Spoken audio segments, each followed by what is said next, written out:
தமிழர்களின் பெருமையையும் இப்புவியெல்லாம் கொண்டு சேர்த்துள்ளது.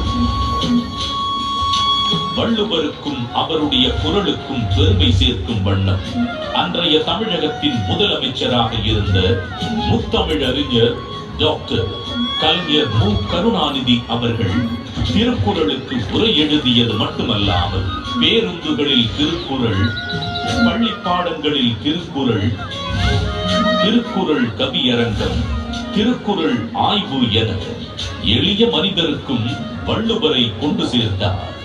அவரது புகழை நிலைநாட்டும் விதமாக 1975 தொடங்கி பல இன்னல்களுக்கு பின்னர் 2000ஆம் ஆண்டு குமரிமுனையில் 133 அடி உயரமுள்ள திருவள்ளுவர் கற்சிலையை திறந்து வைத்தார்.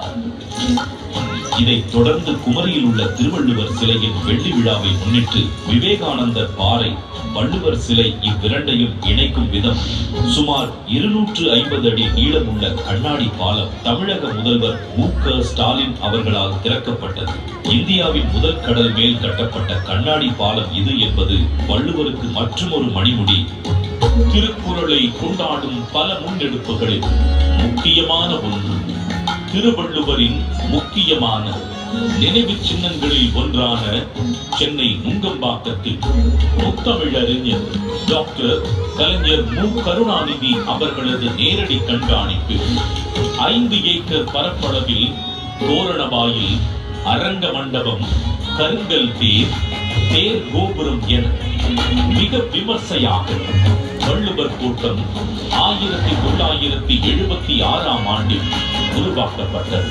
தமிழர்களின் பாரம்பரிய கட்டிடக்கலைகளின் அடிப்படையில் அமைக்கப்பட்டுள்ள வள்ளுவர் கூட்டம் வள்ளுவருக்கு புகழ் சேர்க்கும் இடமாகவும், தமிழ் மொழி சார்ந்த பல பண்பாட்டு நிகழ்வுகள் நடைபெறும் இடமாகவும் திகழ்கிறது.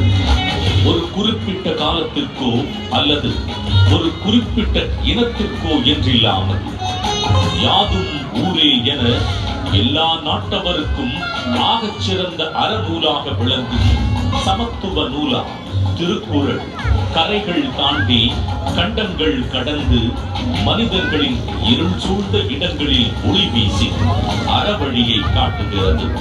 தமிழர்களின் பெருமையை பாரினில் உயர்த்தி பிடித்திருக்கும் திருக்குறள் வள்ளுவன் நம் தமிழ் அன்னைக்கு சூட்டியிருக்கும் மாட்சிக்குரிய மணிமகுடம்.